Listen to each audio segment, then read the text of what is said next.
Well, First and Second Chronicles were originally a single book.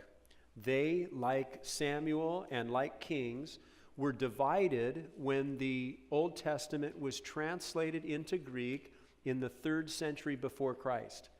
From that time forward, as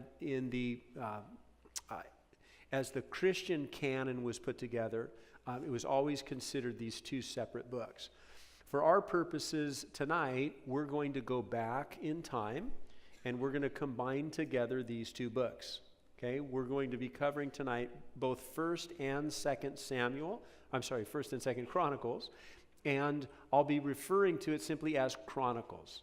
Okay, now Chronicles gets its name from the content of the book.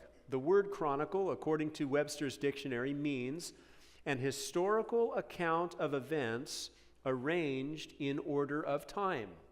And that is exactly what these books are. They're an historical record of the nation of Israel, and they're laid out in sequential order. And so it's a very appropriate name